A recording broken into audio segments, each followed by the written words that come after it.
बड़े स्तर पर, तो किस तरह से आप देख रहे हैं? देखिए सर, मैं ये मानता हूँ कि हम एक राजनीतिक पार्टी हैं और इलेक्शन कमीशन ऑफ इंडिया ने हमें अप्रूव किया है।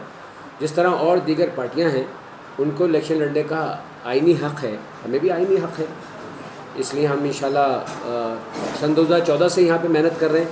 पहले हमारा नेटवर्क कमज़ोर था, बूथ वाइज हम इतने मजबूत नहीं थे, लेकिन इन 7 सालों में हमने मेहनत की है, हमने कोशिश की है कि हमारा नेटवर्क मजबूत हो। इसलिए हम इलेक्शन लड़ रहे हैं, आते हैं और उन मुद्दों को जिससे देश और समाज और बिलखुसूस मेरी कौम को इम्प्रूवमेंट मिले, अपलिफ्ट हो, उसके लिए हम कोशिश कर रहे हैं और करते रहेंगे।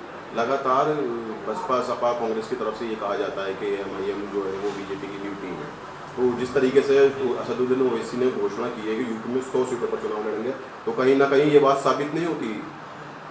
देखिए, इल्ज़ामात तो सियासत में लगते हैं। आप देखिए, कांग्रेस जिनके खुद सिपह सलार राहुल गांधी साहब इलेक्शन हार जाते हैं, वो सभी सीट पर लड़ रहे हैं, उनको कोई बी टीम कहने को तैयार नहीं है। आम आदमी पार्टी जिसका कोई नेटवर्क नहीं है यहाँ पे, मैं पहले आप जानते होंगे शायद, इससे पहले आम आदमी पार्टी में रह चुका हूँ, उसका कोई यहाँ पर नेटवर्क नहीं है, वो सभी सीट पर लड़ रही है, उनको कोई वोट कटवा नहीं कहेगा, वोट कोई बी टीम नहीं कहेगा। असल में एक वार ऑफ परसेप्शन है, किस तरह से अच्छी पार्टियों को जो मुद्दों की बात करती हैं एक जो है नैरेटिव सेट करके एक परसेप्शन क्रिएट किया जा रहा है कि लोगों को उससे कंफ्यूज किया जा रहा है। लेकिन अल्हम्दुलिल्लाह लोग जागरूक हैं, जान रहे हैं कि कौन राज्यसभा में और लोकसभा में वॉकआउट होते हैं और कौन मुद्दों को, इंसानियत के बिलखुसूस कौम के मुद्दों को उठाते हैं। आम आदमी का आपने जिक्र किया, आम आदमी पार्टी पहली बार यहाँ चुनाव लड़ रही है। जो पार्टी खुद पहली बार चुनाव लड़ रही है वो यहाँ पर असदुद्दीन ओवैसी को बी टीम या उनको कह रही है कि सेक्युलर वोट काटने आए, तो इससे आप किस तरह से देखते हैं? देखिए, आम आदमी पार्टी पहली बार इलेक्शन लड़ रही है। जहाँ तक मैं अल्हम्दुलिल्लाह मैं जानता नहीं हूँ, मैं बहुत पहले से आम आदमी पार्टी में था, एक अच्छी सोच के साथ आम आदमी पार्टी बनी थी। मुझे जब लगा कि उनकी मंजिलें मेरी मंजिल से दूर अलग होने लगी, रास्ता वो भटकने लगे, तो मैंने उनको छोड़ दिया। वो सेकुलरिज्म की बात करने आए थे, लेकिन मुझे नहीं मालूम था वो सेकुलरिज्म फेक सेकुलरिज्म है, इसलिए मैंने उस पार्टी को छोड़ा। बात यह है कि सन 2000 आपको याद होगा पार्लियामेंट के चुनाव में यहाँ रामपुर में एक ऐसे उनके आम आदमी पार्टी से कैंडिडेट सलमान साहब नाम था उनका, लड़े थे, जो नोटा से भी कम वोट लेकर आए थे। तो ये आप नहीं कह सकते कि आम आदमी पार्टी पहली बार चुनाव लड़ रही है। और इससे पहले इनका कैमरी के अंदर आम आदमी पार्टी का नगर क्या बोलते हैं उसको, वहाँ का जो नगर पंचायत चुनाव होता है वो भी लड़ चुकी है, सेकंड पोजीशन पर रह चुकी है। तो आप ये नहीं कह सकते they are fighting first time over here in UP. Sorry.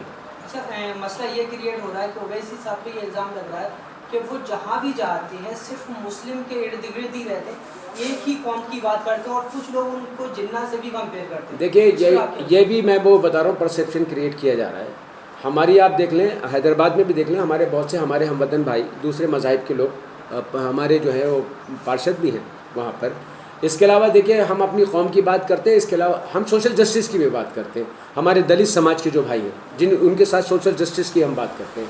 हमारे और जो इवन हमारे किसी भी धर्म के भाई, हम देखिए हम सबको हम टिकट दे रहे हैं। बात तो ये बीजेपी करती है, किसी मुस्लिम को टिकट नहीं देती, अगर देती भी है तो वो पावर से नहीं देती, वो जो पावर मुसलमान को एक बहैसियत एक अच्छा इंडियन होने की वजह से मिलना चाहिए। समाजवादी पार्टी का गढ़ माना जाता है रामपुर, अधिकतर जो है सीटें निकलती हैं यहाँ से सपा की, और आजम खान का काफ़ी वर्चस्व रहता है। आप जिस तरह से बता रहे हैं कि आप पहले आम आदमी पार्टी में थे, क्या वजह आप मानते हैं कि आपने जो है AIMIM का दामन थामा, और समाजवादी पार्टी को किस तरह से देखते हैं यहाँ के इशूज़ को लेकर के? देखिए, आपके दो सवाल हैं।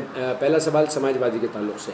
देखिए, समाजवादी यहाँ रही, हम समाजवादी वालों से भी एक सवाल करते हैं। अगर समाजवादी का सबसे बड़ा वोट बैंक जो है वो मुस्लिम है, हम हमेशा मुस्लिम वोट बैंक ही बनकर रहेंगे। हमारा हिंदुस्तान में जो आइन में हमारा जायज़ हक़ है वो नहीं मिलेगा। समाजवादी ने मुस्लिम रिजर्वेशन की बात कही थी, आज तक कितना मिल गया?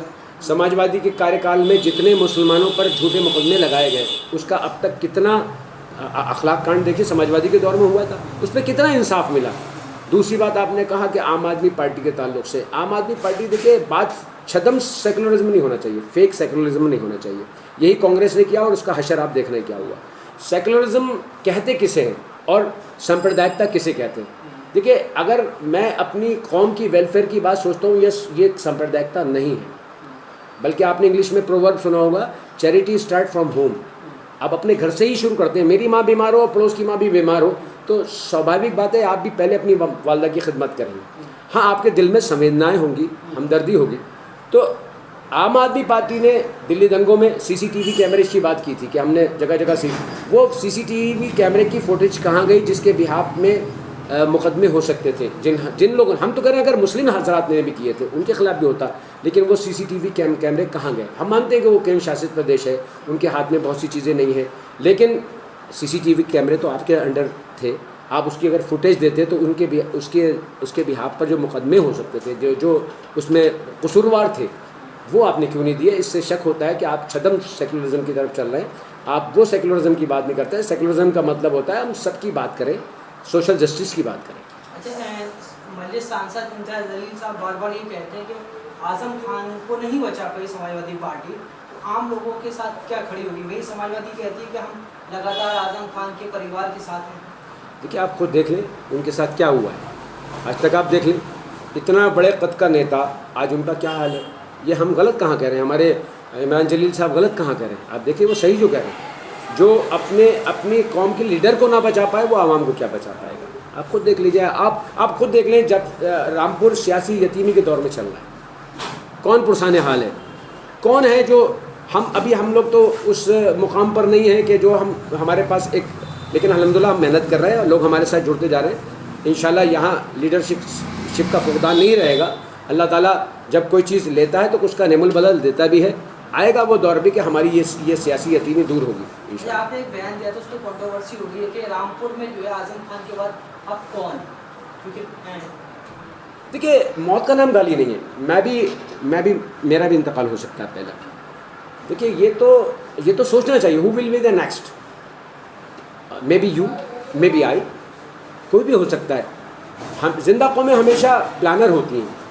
मेरे वालिद साहब की दुकान हो और वालिद साहब बूढ़े होने लगते हैं तो बेटे को तैयार करने लगते हैं, और न सिर्फ बेटे को बल्कि और भी लोगों को तैयार करते हैं।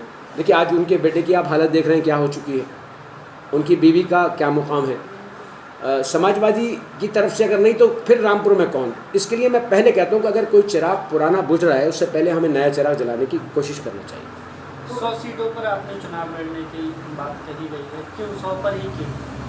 देखिए, जहाँ जहाँ हमारा नेटवर्क मजबूत हो रहा है, अल्हम्दुलिल्लाह हो चुका है, वहीं तो हम सोच सकते हैं। देखिए, हम इलेक्शन में तमाशा बनना नहीं चाहते। एक शेर है, यूं ही दुनिया में हर एक तमाशा ना बने, जिसको बनना है दीवाना सोच समझ के दीवाना बने।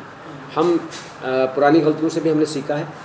हमारा जहाँ जहाँ नेटवर्क मजबूत हो चुका है, बूथ लेवल पर हम एक बूथ 15 यूथ का हमारा नारा है, वहाँ हम जाहिर सी बात है वहीं आ पाएंगे।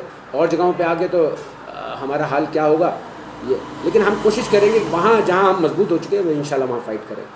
अच्छा, ये आरोप करता है कि AIMIM आज़म खान की बात करती है, मगर उन्हीं के अपने जो है कुछ नेता या कुछ कार्यकर्ता CA NRC प्रोटेस्ट के दौरान यूपी में गिरफ्तारी हुई, उन पर ओवैसी साहब नहीं बोलते। देखिए, कोई अगर बोला है CA और NRC पे तो शायद ओवैसी साहब ही बोले हैं। ट्रिपल तलाक पे कोई बोला है तो ओवैसी साहब बोले हैं।